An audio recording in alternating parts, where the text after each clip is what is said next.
Segala puji bagi Allah Subhanahu wa Ta'ala. Semoga sholawat dan salam tercurah kepada Nabi Muhammad SAW beserta keluarga, sahabat, dan pengikut beliau sampai akhir zaman. Berikut ini adalah biografi tokoh Islam Indonesia, Kiai Haji Ahmad Dahlan. Selamat menonton.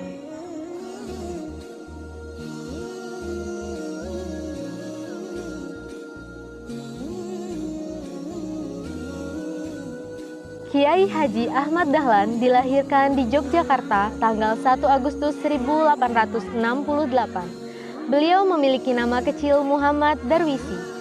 Kiai Haji Ahmad Dahlan merupakan putra keempat dari 7 bersaudara yang keseluruhan saudaranya perempuan, kecuali adik bungsunya. Beliau merupakan keturunan dari Kiai Haji Abu Bakar. Kiai Haji Abu Bakar merupakan seorang ulama dan khatib terkemuka di Masjid Besar Kesultanan Yogyakarta. Sedangkan ibunya adalah putri dari Haji Ibrahim yang menjabat sebagai penghulu Kesultanan Yogyakarta Hadiningrat. Menurut sejarah, Kiai Haji Ahmad Dahlan merupakan keturunan ke-12 dari salah satu tokoh Wali Songo yang merupakan penyebar agama Islam di Pulau Jawa, Maulana Malik Ibrahim, Sunan Gresik.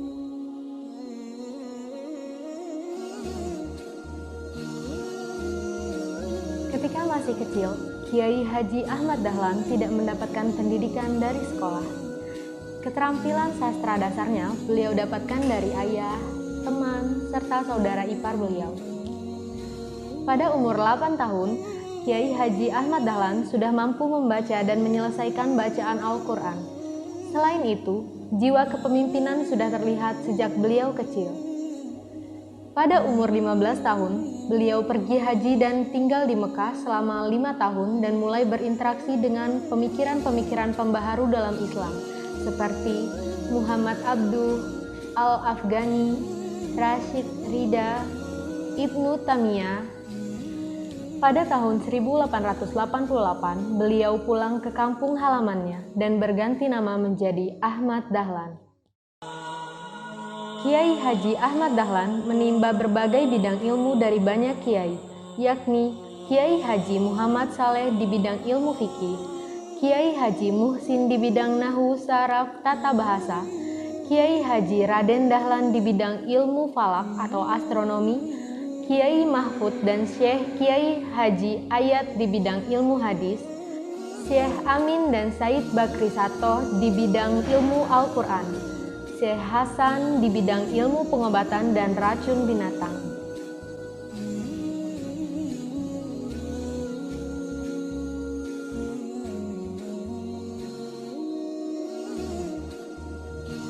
Selanjutnya, pada tahun 1903, beliau kembali ke Mekah dan menetap selama 2 tahun. Beliau sempat berguru kepada Syekh Ahmad Khatib yang juga merupakan guru dari Kiai Haji Hasyim Asy'ari. Pada tanggal 18 November 1912 atau 8 Zulhijjah 1330, Kiai Haji Ahmad Dahlan mendirikan Persyarikatan Muhammadiyah di Kampung Kauman, Yogyakarta. Tujuan didirikannya Muhammadiyah oleh beliau adalah untuk melakukan suatu pembaharuan cara berpikir serta beramal menurut tuntutan agama Islam, tentu saja dengan tuntunan Al-Quran dan juga Al-Hadis. Kiai Haji Ahmad Dahlan bergabung sebagai anggota Budi Utomo pada tahun 1909 yang merupakan organisasi kepemudaan pertama di Indonesia. Beliau adalah sosok pemuda pembaharu yang sangat mengedepankan idealisme dalam hidupnya, terutama dalam pendidikan. Di samping aktif dalam menggulirkan gagasannya tentang gerakan dakwah Muhammadiyah. Pada tanggal 20 Desember 1912, beliau mengajukan permohonan kepada pemerintah Hindia Belanda untuk mendapatkan status sebagai badan hukum.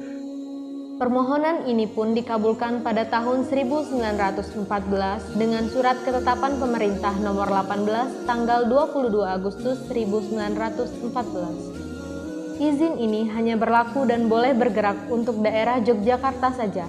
Sejak saat itu, organisasi Muhammadiyah pun semakin lama semakin berkembang. Pada tahun 1918, beliau dengan istrinya yakni Nyai Ahmad Dahlan mendirikan organisasi bernama Aisyah yang berperan penting dalam memodernisasi kehidupan perempuan Indonesia.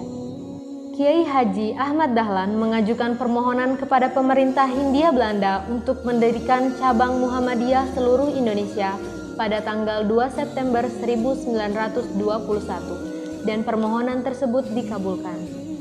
Dengan jumlah 20 juta anggota, Persyarikatan Muhammadiyah ini menjadi organisasi muslim terbesar kedua di Indonesia setelah Nahdlatul Ulama.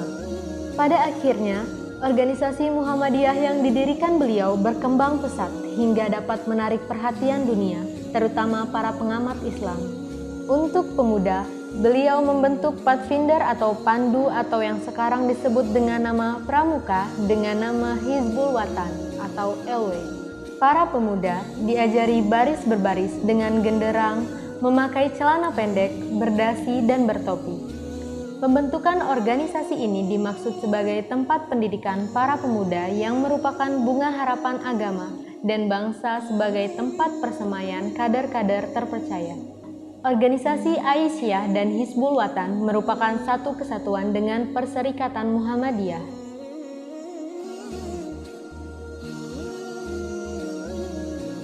Kiai Haji Ahmad Dahlan wafat pada tanggal 23 Februari 1923 pada usia 54 tahun di Yogyakarta. Jenazah beliau dikebumikan di Kerangkajen Brontokusuman, Mergangsan, Yogyakarta. Untuk mengenang dan menghormati semua jasa-jasa yang telah diberikan untuk Indonesia, pada tanggal 27 Desember 1961, Kiai Haji Ahmad Dahlan diberi gelar sebagai pahlawan nasional berdasarkan Surat Kepres RI nomor 657 tahun 1961. Adapun dasar-dasar penetapan Kiai Haji Ahmad Dahlan sebagai pahlawan nasional adalah sebagai berikut. Yang pertama, beliau telah mempelopori kebangkitan umat Islam untuk menyadari nasibnya sebagai bangsa terjajah. Yang kedua, Muhammadiyah telah banyak memberikan ajaran Islam yang murni. Yang ketiga, Muhammadiyah telah mempelopori amal usaha sosial dan pendidikan yang amat diperlukan bagi kebangkitan dan kemajuan bangsa dengan jiwa ajaran Islam. Yang keempat, Muhammadiyah bagian wanita atau Aisyah telah mempelopori kebangkitan wanita di Indonesia untuk mengecap pendidikan dan berfungsi sosial setingkat dengan kaum pria.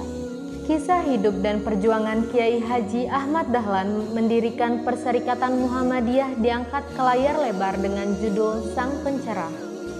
Tidak hanya menceritakan tentang sejarah kisah beliau, film ini juga bercerita tentang perjuangan dan semangat patriotisme anak muda dalam mempresentasikan pemikiran-pemikirannya yang dianggap bertentangan dengan pemahaman agama dan budaya pada masa itu, dengan latar belakang suasana kebangkitan nasional. Jadi, tadi adalah biografi dari Kiai Haji Ahmad Dahlan yang kami rangkum dari berbagai sumber. Semoga bisa diterima dan memberikan manfaat. Kami ucapkan terima kasih kepada yang sudah menonton video ini. Tidak lupa juga kami meminta maaf dan kata-kata yang tidak berkenan, mohon kami diajari dan dibimbing agar lebih baik lagi. Saran dan masukan kami tunggu dan kami terima dengan senang hati. Tunggu video-video lain dari kami ya. Wassalamualaikum warahmatullahi wabarakatuh.